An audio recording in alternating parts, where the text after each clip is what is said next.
मल्लू नागर जीते थे, लेकिन उसके जीत के आंकड़े थोड़े अलग थे, क्योंकि पिछली बार का जो समीकरण था वो बहुजन समाज पार्टी और समाजवादी पार्टी का साथ था, है ना। लोकदल उनके जो है एक अच्छा दोस्त था। पूरे पश्चिम उत्तर प्रदेश में कोई भी राजनीतिक अगर समीकरण बैठाया जाए उसमें दलित और मुस्लिमों का वोट बैंक अगर एक साइड में हो जाता है तो सीधे सीधे वो भाजपा को सीधे टक्कर देता है। तो मेरा मानना ये है कि जो विजेंद्र सिंह बसपा से आए, देखो वहाँ ये माना जाता है, आंकड़े की अगर बात करूँ तो बिजनौर में 6 लाख के आसपास तो मुस्लिम हैं, लगभग 3.25 लाख के आसपास दलित हैं, तो जो टोटल वोट है 18 लाख के आसपास, उस आधे में दलित मुस्लिम है।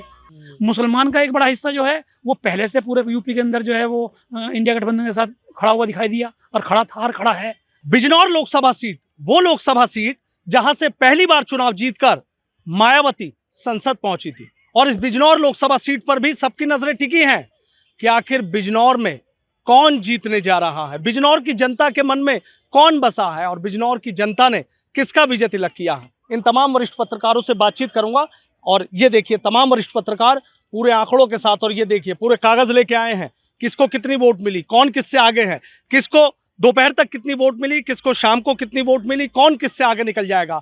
2014 में बिजनौर लोकसभा में बीजेपी चुनाव जीती थी, और 2019 की बात करें तो बसपा चुनाव जीती थी, वहां पर मल्लू नागर सांसद थे। लेकिन इस बार कहानी बदली हुई नजर आई। यहाँ आरएलडी और बीजेपी का गठबंधन है, और मीरापुर विधानसभा से जो विधायक है चंदन चौहान, उनको जयंत चौधरी ने बड़े भरोसे के साथ मैदान में उतारा। समाजवादी पार्टी की बात करें तो दीपक सैनी को मैदान में उतारा, और बसपा की बात करें तो बसपा ने इस बार यहाँ कहानी कुछ बदली हुई दिखाई दी। बसपा ने यहाँ पर जाट कार्ड खेला, और जाट कार्ड किसी रणनीति के तहत खेला गया था। क्या वहां के आंकड़े हैं, क्या पत्रकारों का एग्जिट पोल कहता है, कौन किससे आगे निकल रहा है, एक एक करके इन लोगों से बातचीत करूंगा। शादाब रिजवी साहब, आप ही से पहले शुरुआत कर देता हूं, बिजनौर के मन में क्या है? बिजनौर का मन जो है बड़ा उलट पुलट सा महसूस हो रहा है, क्योंकि अभी आपने अपनी बातों में सब बात कह दी है। क्योंकि वो सीट अपने आप में कभी वीआईपी रहा करती थी, अब तो उसका तो वो हिस्सा नगीना का कट के बन गया है एक, क्योंकि वहाँ मायावती सांसद रही, प्रदेश की मुख्यमंत्री बनी। उसके अलावा वहाँ मीरा कुमार जो लोकसभा की अध्यक्ष रही हैं, वो भी वहाँ से सांसद रही। तो दोनों डिग्निटी जो है वहाँ सांसद रही। और इस बार का जो चुनाव है, इस बार का चुनाव और 2019 के चुनाव में थोड़ा फर्क है। क्योंकि अगर आप 2014 की बात करें तो बीजेपी से भारतेंदु जी जीते थे, 2019 में बहुजन समाज पार्टी से मल्लू नागर जीते थे, लेकिन उसके जीत के आंकड़े थोड़े अलग थे, क्योंकि पिछली बार का जो समीकरण था वो बहुजन समाज पार्टी और समाजवादी पार्टी का साथ था, है ना। लोकदल उनके जो है एक अच्छा दोस्त था, तो वहाँ जाट, मुस्लिम, दलित एक अच्छा गठबंधन बन गया था समीकरण, और उससे साथ में गुर्जर क्योंकि प्रत्याशी थे मल्लू नागर, तो एक अच्छा समीकरण बन गया था, वो जीत गए थे। और इस बार जो है समीकरण वहाँ चेंज है, लोकदल भाजपा के साथ चले गए। मायावती जी जो है वो अपने अलग चुनावी दम ठोका इस पूरे चुनाव में, जो अभी 7वें चरण से बात तक मैं बात कर रहा हूँ। और समाजवादी पार्टी जो है वो कांग्रेस के साथ खड़ी हुई है, जो इंडिया गठबंधन है। तो इस बार के चुनाव में बिजनौर में सबसे बड़ी हालात जो मैं महसूस कर रहा हूँ कि वो जो चुनाव हर जगह जो है ना जातिगत आधार पर बढ़ता चला जा रहा है, चुनाव जातिगत आधार पर बढ़ता चला जा रहा है। इसकी एक वजह आप देखिए कि बुलंदशहर उसमें बिजनौर में सबसे ज़्यादा 4 लाख 4.5 लाख वोट मुस्लिम है, और इतने ही वोट जो है वहाँ दलित है ना। करीब जो है 2.25 लाख जाट हैं, आप वहाँ देखें करीब 75,000 जो है गुर्जर हैं, इस तरह त्यागी हैं, चौहान हैं, सब चीज़ें हैं। लेकिन जो समीकरण इस वक्त जो बन रहा है वहाँ, जैसे वहाँ भाजपा और रालोद गठबंधन से चंदन चौहान को उतारा गया। चंदन चौहान कौन है? चंदन चौहान वही की एक विधानसभा मीरापुर से विधायक। तो वो एक तो उनका जो इस बार देखा गया, हम लोग में गए तो उनका एक खुद का नाराजगी उनकी खुद की विधानसभा में थी। साथ में जो चौधरी था, जाट जिसे कहते हैं, विजेंद्र चौधरी, जिसे जाट अभी में उस प्रत्याशी पा ही नहीं रहा। जो जाट की बात कर रहे हैं वो लोकदल के नाम पे आप बात करें तो जाट माना जाता था कि लोकदल के साथ जाएगा, लेकिन क्योंकि बहुजन समाज पार्टी ने पहली बार उस सीट पे, जिससे खुद मायावती सांसद रही हूँ, वहाँ से जाट कार्ड खेल दिया। और जाट कार्ड वो खेल दिया जो पिछले 4 महीने से वेस्ट यूपी में अचानक सुर्खियों में आया था, लोकदल के नाम से, पुरानी लोकदल के नाम से, जो कभी चोई चरण सिंह की कहा जाती थी। वो अचानक जो है रात में सोए और सुबह को उठे तो बसपा ही हो गए, है ना, सब पार्टी छोड़ दी। उन्होंने वहाँ जाटों के साथ एक चुनाव मजबूती के साथ लड़ा, है ना। और उधर जो समाजवादी पार्टी ने पहली बार जो है वहाँ सैनी को उतारा, और सैनी वो है जो कभी भाजपा का कोर वोट बैंक माना जाता रहा है आज तक। जब भाजपा की 2 वोट होती थी इंडिया के अंदर, तब भी सैनी जो है वो भाजपा के साथ माना जाता था। तो सैनी कार्ड खेल दिया सपा ने, जाट कार्ड खेल दिया बसपा ने, और ये दोनों वोट बैंक थे आज के जो गठबंधन है एनडीए का, अब दोनों तो ये है उनसे कहीं ना कहीं अलग हो गए। मुसलमान का एक बड़ा हिस्सा जो है वो पहले से पूरे यूपी के अंदर जो है वो इंडिया गठबंधन के साथ खड़ा हुआ दिखाई दिया और खड़ा था और खड़ा है, जो अभी तक आंकड़े दिखाई दे रहे हैं।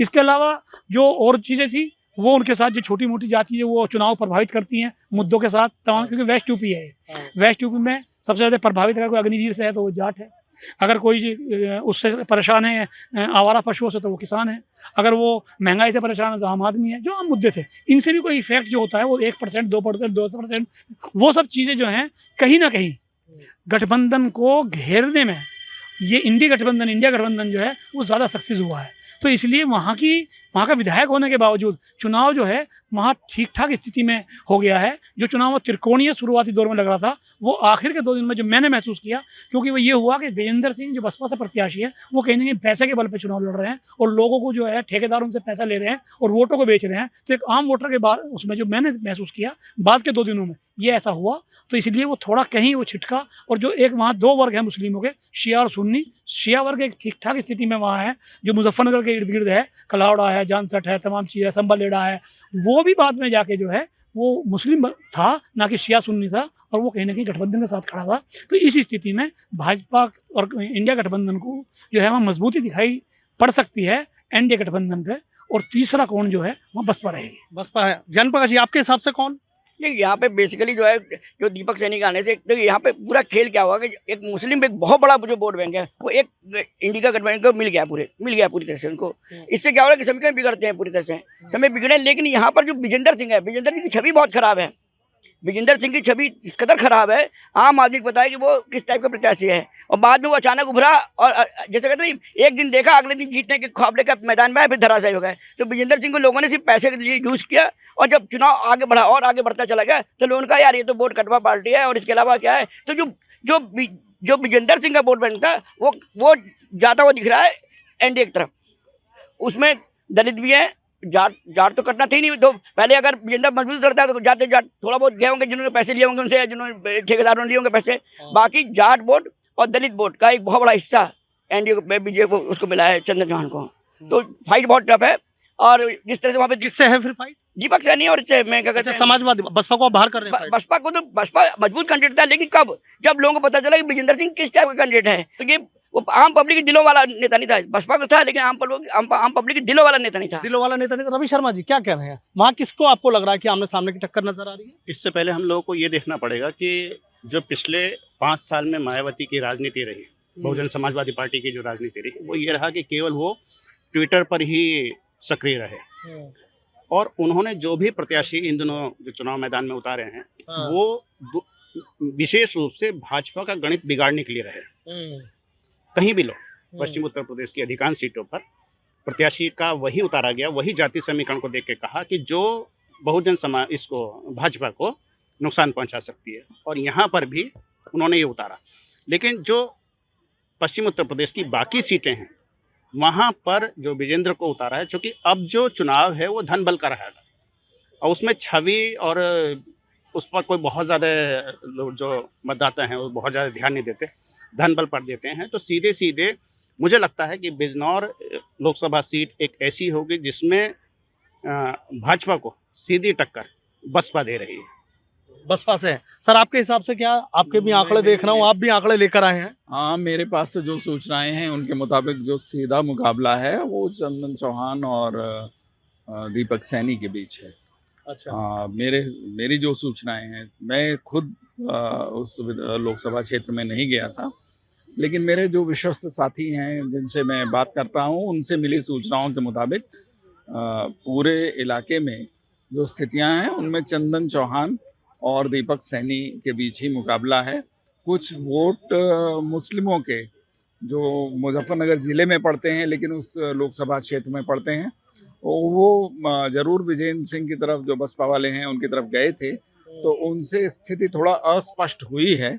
नहीं तो लोग जिस तरह से प्रतिक्रिया व्यक्त कर रहे हैं तो उसमें ऐसा लगता है कि दीपक सैनी की स्थिति मजबूत थी, जो बाद में तीसरा प्रत्याशी जो बसपा का प्रत्याशी जो बाद में लास्ट फेज में जाके रिजेक्ट हुआ, उसकी वजह से चंदन चौहान की स्थिति शायद पहले से बेहतर है। मुकाबला बहुत कांटे का बता रहे हैं लोग, और एग्जैक्टली क्या रिजल्ट आता है ये तो 4 तारीख को ही पता चलेगा, लेकिन मुकाबला बहुत कांटे का बताया जा रहा है। अच्छा, मुकाबला राजेश शर्मा जी, कितना कांटे का मुकाबला है?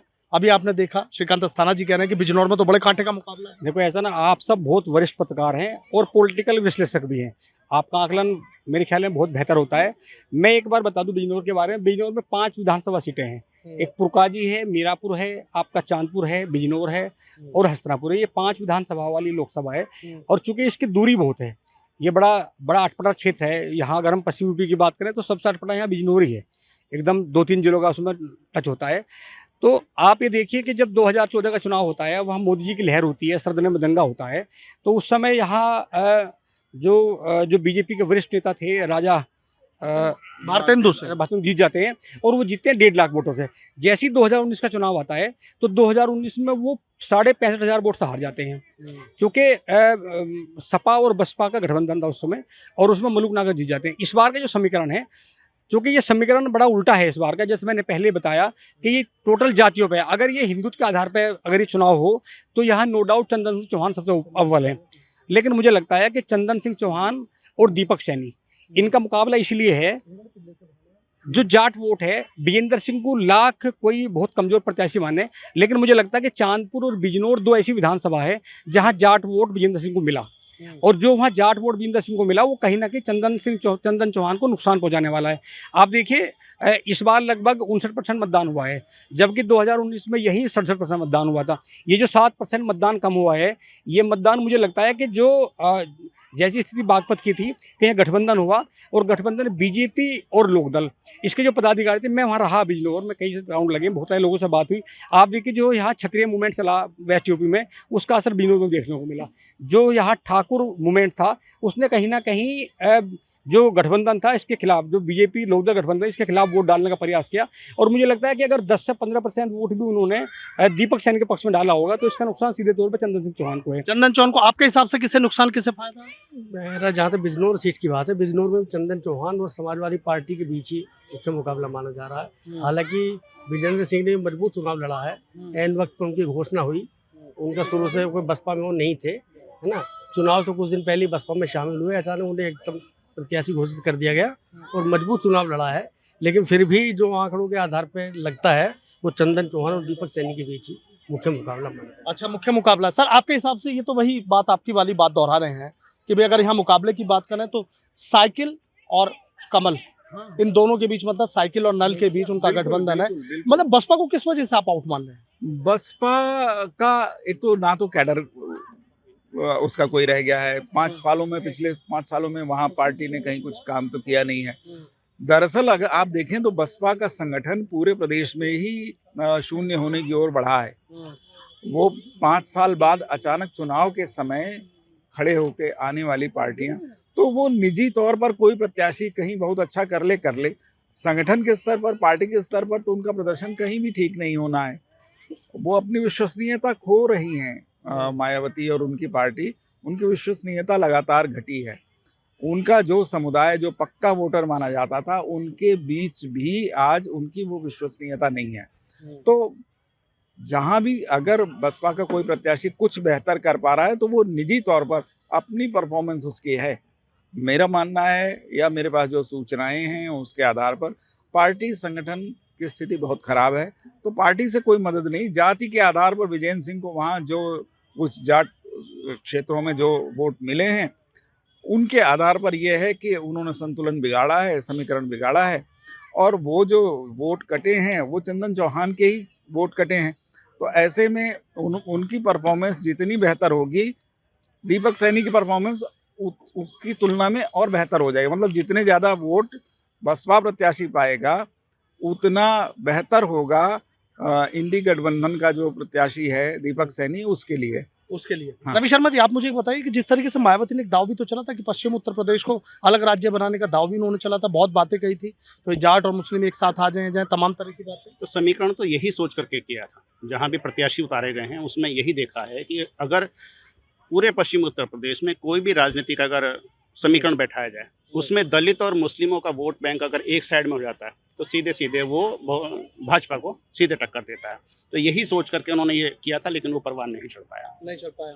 शादाब जी साहब, आपके हिसाब से क्या लग रहा है? तो सीधा कह रहे हैं कि भाई जो आंकड़े आ रहे हैं, जो जानकारी आ रही है, बसपा को आप कहते हैं कि भाई पिच से ही आउट बता रहे हैं, कहने की साइकिल में और नल में आमने सामने की टक्कर हो गई है।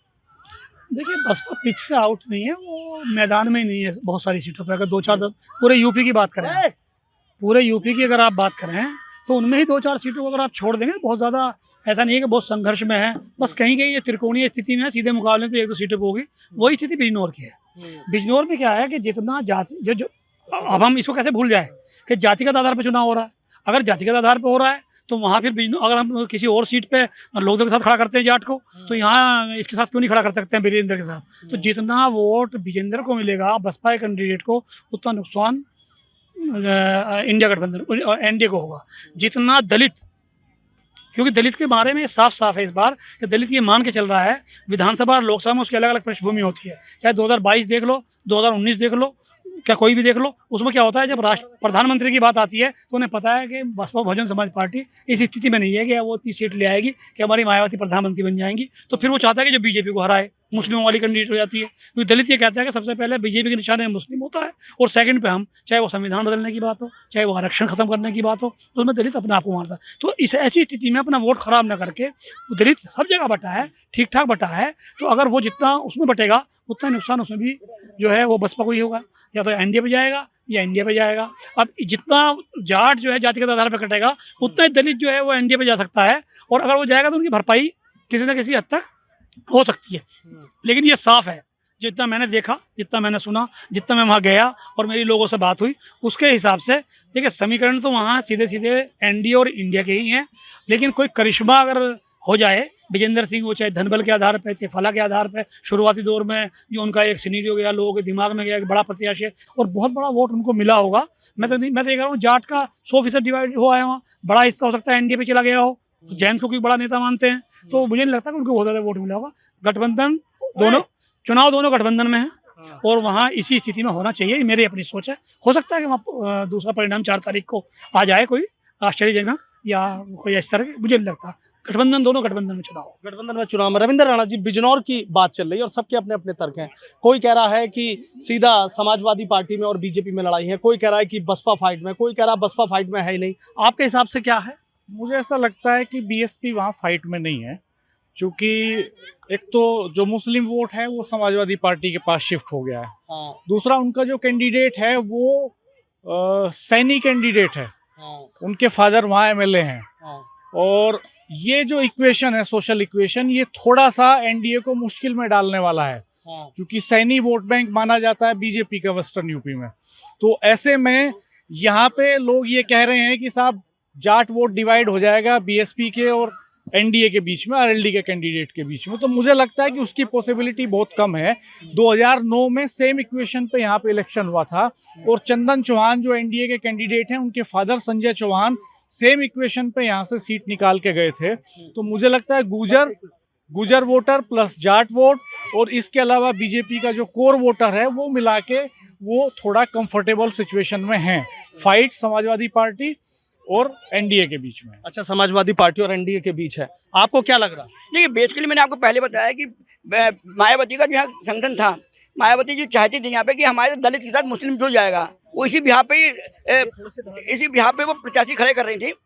लेकिन ऐसा हुआ नहीं, दलित के साथ मुस्लिम नहीं जुड़ा यहाँ पे, इसलिए मायावती आउट ऑफ मैदान है, उनका कोई मतलब नहीं यहाँ पे। यहाँ पे थोड़ा बहुत वोट काटने की संभावना है, जैसे काट सकती है। यहाँ पे सीधा मुकाबला दीपक सैनी वर्सेस आपका चंदन चौहान, चंदन चौहान के बीच में। चंदन चौहान के बीच में सर बात तो वहीं घूम के आ रही है, कह रहे हैं कि चंदन चौहान और दीपक सैनी के बीच में ये बिल्कुल सही है, दोनों के ही बीच मुकाबला लग रहा है। क्या बात है, पश्चिम उत्तर प्रदेश में हर सीट पर समीकरण बदला जा रहा है? समीकरण जातीय आधार पर बदला जा रहा है ना, तो ये उसका सीधा असर पड़ रहा है। तो लग रहा है कि बिजनौर में आपको लग रहा है कि बसपा नहीं है फाइट? नहीं, फाइट में वो कहीं भी नहीं होगी। मेन क्या चीज़ है कि कहीं भी नहीं होगी, लेकिन हाँ वो बहुजन इसको भाजपा को डेंट पहुंचाने के लिए काफ़ी काम करेगी। सर, तो डेंट की बात कर रहे हैं तो क्या सपा को फायदा हो रहा है? या सीधा बीजेपी को? इस टेंट का फायदा सपा को हो रहा है, जो बहुजन समाज पार्टी के लग रहा है, क्योंकि अब बिजनौर में हम खड़े हैं, बिजनौर की बात कर रहे हैं, लेकिन अगर इसके हम परिप्रेक्ष्य में जाएंगे, जो पहले भी हम कभी कभी मीडिया में और तमाम साथियों में जब चर्चा होती है, वही कि वेस्ट यूपी की तमाम सीटों में बहुजन समाज पार्टी के कैंडिडेट वो थे जो भाजपा को वोट बैंक रहा है, चाहे वो मुजफ्फरनगर में प्रजापति हो, है ना, बागपत में वो गुजर हो, है ना, बागपत में गुजर हो, कैराना में चाहे ठाकुर हो, बिजनौर में जाट हो, है ना, वो तमाम जितनी कोई भी सीट ले लो आप, है ना, गाजियाबाद में ब्राह्मण हो, किसी भी सीट को ले लो, तो सारी जगह जो है बहुजन समाज पार्टी के वो कैंडिडेट थे जो भाजपा कोर वोट बैंक रहे। वही स्थिति बिजनौर में है, क्योंकि जब वो वोट कटेगा, चाहे वो उनके जाति के आधार पर कटे, चाहे चुनाव जाति के आधार पर, और लंबे पड़ते हैं मुद्दों पे तो 100% मुद्दे प्लस में हैं, क्योंकि मुद्दे इतने ज़्यादा हावी हो गए तो वो प्लस में आ गए और साथ में जाति हो गई। तो जाति हो गई सर, तो एक बात कह रहे हैं कि भाई मुद्दों की बात कर लें कि जातीय चुनाव है, तो जातीय चुनाव बिजनौर का क्या कहना चाह रहा है फिर, मतलब तस्वीर क्या तरीके से साफ कर रहे हैं, पूरा आंकड़ा लेकर आए यहाँ पे? जी।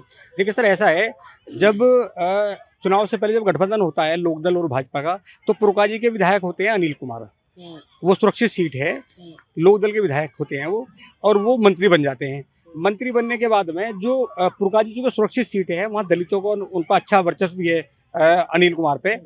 तो मेरा मानना ये है कि जो विजेंद्र सिंह बसपा से आए, देखो वहाँ ये माना जाता है, आंकड़े की अगर बात करूँ तो बिजनौर में 6 लाख के आसपास तो मुस्लिम हैं, लगभग 2.25 लाख के आसपास दलित हैं, तो जो टोटल वोट है 18 लाख के आसपास, उस आधे में दलित मुस्लिम है ना, ये वाला है। और आप देखिए, अगर ये दलित मुस्लिम जिस तरफ चला गया, वो सबसे आगे सबसे भारी पड़ेगा, क्योंकि दोनों का वोट परसेंटेज अन्य के मुकाबले भारी होता है। पर मुझे ये लग रहा है कि देखो, चंदन चौहान जो चुनाव लड़े हैं, चंदन चौहान के सामने हालांकि विजेंद्र सिंह जो वोट पाएंगे, अब देखना ये होगा कि विजेंद्र सिंह अगर 1 लाख तक रुक जाते हैं तो फिर चुनाव होगा, फिर चुनाव है दीपक सैनी और चंदन चौहान के बीच में। और चंदन चौहान का इसलिए कि चंदन चौहान अगर मंत्री बनने के बाद दलित वोट पा लेते हैं, तो वो दलित वोट उनके लिए प्लस होगा, अगर वो बसपा से कट जाता है। अब मुझे ये लग रहा है कि यहाँ दीपक सैनी अगर अति पिछड़े पे, हम लोग गए वहाँ तो कई बार हमने सुना कि दीपक सैनी अति पिछड़े पे चुनाव लड़ रहे हैं। अगर अति पिछड़ों की बात करें तो सैनी अति पिछड़े हैं, वहाँ कश्यप बड़ी संख्या में है, वहाँ प्रजापति बड़ी संख्या में है, वहाँ उपाध्याय बड़ी संख्या में। अगर अति पिछड़ों पे दीपक सैनी चुनाव लड़े तो जिस तरह वहाँ लगभग 6,05,000 के आसपास मुस्लिम वोट है, और मुस्लिम वोट एक तरफा पड़ा है। ये अलग बात है कि 2-4-5,000 वोट जा सकती है कहीं। अगर वो अति पिछड़े पे चुनाव हुआ तो इसका नुकसान फिर चंदन चौहान को होगा। चंदन चौहान को हो रहा है क्या नुकसान? देखिए, अति पिछड़े में आप सैनी के वोटर मान सकते हैं क्या? भाई सैनी अपने वोट पे दावा कर सकते हैं, सैनी दूसरे भी राज्य कैसे करेंगे? ओबीसी में तो बाकी जैसे भाजपा के वोट बैंक है भाई, कश्यप है, प्रजापति हैं, सारे हैं, खाते वाल्मीकि हैं, जो खेत वाल्मीकि हैं। अगर बहन जी का वोट है जाटो हटा दिया जाए, बाकी तो ऐसी तो भाजपा के साथ हमेशा रहे हैं। तो अभी कहना गलत है कि ओबीसी के नाम पर लड़ रहे हैं तो सारे ओबीसी उनके पास चले जाएंगे, भाजपा के पास में कुछ नहीं बचेगा। एक कल्पना है सिर्फ, लेकिन चुनाव दीपक सैनी वर्सेस चंदन चौहान है यहाँ पे। आपके हिसाब से सर सुन ली सबकी बातें आप? देखिए, सैनी वोट तो काटेंगे दीपक सैनी। अगर हम ये क्लेम कर सकते हैं कि गुजर वोट चंदन चौहान गुजर होने की वजह से ले जाएंगे और जाट वोट जयंत चौधरी की वजह से ले जाएंगे, तो सेम फैक्टर वहां पे है। उनकी जाति का कैंडिडेट इलेक्शन में है, तो जाहिर सी बात है कि उसका झुकाव होगा, एक नेचुरल सी बात है। और बहुत कंट्राडिक्शन समाजवादी पार्टी के साथ सैनियों का है भी नहीं कोई पुराना। सैनी विधायक है उनकी पार्टी से, विधायक के बेटे को उन्होंने टिकट दिया, तो ये फैक्टर काम करेगा डेफिनेटली। लेकिन मुझे लगता है कि ओवरऑल जो चिंता की बात है समाजवादी पार्टी के लिए, वो ये है कि वो मुस्लिम वोट तो विदाउट डेंट ले रहे हैं, लेकिन जो दलित है, दलितों में मुझे नहीं लगता कि वो उतना सेंध लगा पाए हैं। जो संविधान बचाने वाला जो फैक्टर है, आरक्षण वाला जो फैक्टर है, ये तीसरे चरण के बाद प्रभावी हुआ है। तीसरे चरण में ये इसकी सुगबुगाहट आई थी, इसका अंडरकरण शुरू हुआ था, और चौथे चरण तक जाते जाते बड़ा मुद्दा बन गया। जिस वक्त बिजनौर में चुनाव हुआ उस वक्त ये उतना बड़ा मुद्दा नहीं था कि ये दलित वोट एंटी बीजेपी जाके एनडीए जाके कंसोलिडेट हो पाता। तो अल्टीमेटली जो है, मुझे लगता है कि वो एक बड़ा फैक्टर है। और दलित वहाँ पे चंदन चौहान के साथ भी कंफर्टेबल हैं। जैसा राजेश जी कह रहे थे कि जयंत चौधरी ने मंत्री बनाया था इसी वजह से दलित को पुरकाजी विधानसभा सीट से, कि वो आने वाली विधानसभा के बजाय लोकसभा सीट को देख रहे थे, लोकसभा चुनावों को देख रहे थे। चंदन चौहान भी एमएलए हैं, एक विधानसभा उनकी वहाँ पे आ जाती है उस लोग मीरापुर सीट में, मीरापुर से। उनके फादर एमपी रह चुके हैं वहाँ से, सेम इक्वेशन पे। और उधर से एक आदमी को मंत्री बनाया दलितों का वोट शिफ्ट करने के लिए उन्होंने। तो अगर जितना सैनियों का वोट काटते हैं दीपक, सपा का कैंडिडेट जितना सैनियों का वोट काटता है, अगर उतना वोट दलितों का उधर से शिफ्ट हो जाता है, तो मुझे लगता है चंदन चौहान कंफर्टेबल सिचुएशन। आखिरी सवाल, बीएसपी ना अपना बेस वोट बैंक कंसोलिडेट कर पाई है वहाँ पे, ना वो जाट वोट ले पाए हैं, ना वो मुस्लिम वोट ले पाए हैं। मुस्लिम शिफ्ट हो गया सपा के दीपक सैनी के पास, जाट चला गया चंदन चौहान के पास, और दलित जो है एक हिस्सा गया है बीएसपी के कैंडिडेट के पास, जो 50 साल से ऊपर के लोग हैं, जो उम्रदराज लोग हैं, उनको लगता है बीबी की बहन जी प्रधानमंत्री बन सकती हैं, बहन जी का कैंडिडेट जीत सकता है, तो वो वहां पर चले गए। और जो यूथ है वो डिवाइड हो गया, उसका एक बड़ा हिस्सा आरएलडी के चंदन चौहान को चला गया। तो आखिरी सवाल मेरा आपसे ये है कि जो जयंत चौधरी ने प्रयोग किया कितना सफल हो रहा है? पहले नंबर पर कौन है बिजनौर में? हाँ, बिजनौर में मुझे लगता है अपर हैंड है चंदन चौहान, और जयंत चौधरी का जो ये की जो प्रैक्टिस है ये निश्चित तौर पे मुझे लगता है कि उनके लिए तो फेवरेबल है ही। उनके पास कुछ था नहीं खोने को, वो जीरो पे थे, तो उन्हें तो गेन ही करना है। ये इशू तो तब होता है कि जब वो 10 सीट 5 सीट, आप ट्रेंड देखिए, 2014 में उनके पास कोई लोकसभा में एमपी नहीं है, 19 में उनके पास कोई एमपी नहीं है। और सियासत में ये कहा भी जाता है कि 5 साल की सत्ता 100 साल के संगठन पे भारी होती है। 5 साल आप सत्ता में रहे और 100 साल आप संगठन में चलाया आपने, तो ताकत बराबर नहीं होती तब भी। तो उनको तो सत्ता हासिल करनी है, उनको 2 भी आ जाते हैं तो कंफर्टेबल हैं, एक राज्यसभा उनके पास है, यूपी में एक मंत्री उनको मिल गया, तो वो तो फायदे में है। फायदे में। पहले नंबर पर कौन है बिजनौर में? में चंदन चौहान। पहले नंबर पर कौन है? देखो, मुकाबला चंदन चौहान और दीपक सैनी के बीच में है, और कड़ा मुकाबला है। हम ये नहीं कह सकते, क्योंकि चंदन चौहान जो बीजेपी का कैडर वोट है ना, यहाँ कोई ऐसी कंट्रोवर्सी नहीं थी, और चंदन चौहान को लेकर बहुत ज़्यादा ऐसे भी नहीं होता कि भाई चंदन चौहान को लेकर कोई नाराजगी हो। देखो, बीजेपी के पास वहाँ ब्राह्मण वोटर भी है, ठाकुर वोटर भी है, वैश्य वोटर भी है, और भी इसके अलावा वोटर है। चंदन चौहान खुद विधायक हैं मीरापुर से, हस्तिनापुर भी गुजर बाहुल है, हस्तिनापुर मीरापुर दोनों गुजर बाहुल हैं। और जाट वोट अब देखना ये है कि विजेंदर कितने वोट लेगा। मुझे अभी लग रहा है कि चंदन चौहान वहाँ भारी है अभी। चंदन चौहान। सर, आपके हिसाब से? हाँ, चंदन चौहान ही थोड़ा एज है उनके पास।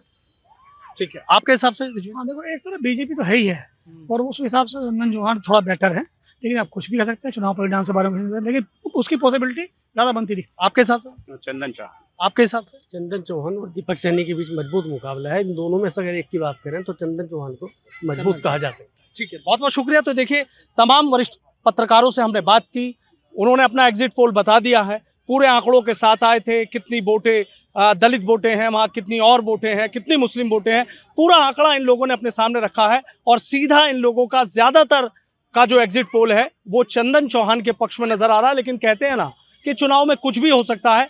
इनके एग्जिट पोल में चंदन चौहान नंबर 1 है, उन्हें जीत की तरफ अग्रसर बता रहे हैं, लेकिन दीपक सैनी भी पीछे पीछे आ रहे हैं, और बसपा के चौधरी विजेंद्र सिंह भी। अब 4 जून को यह तस्वीर साफ हो जाएगी कि आखिर कौन बिजनौर में चुनाव जीत रहा है।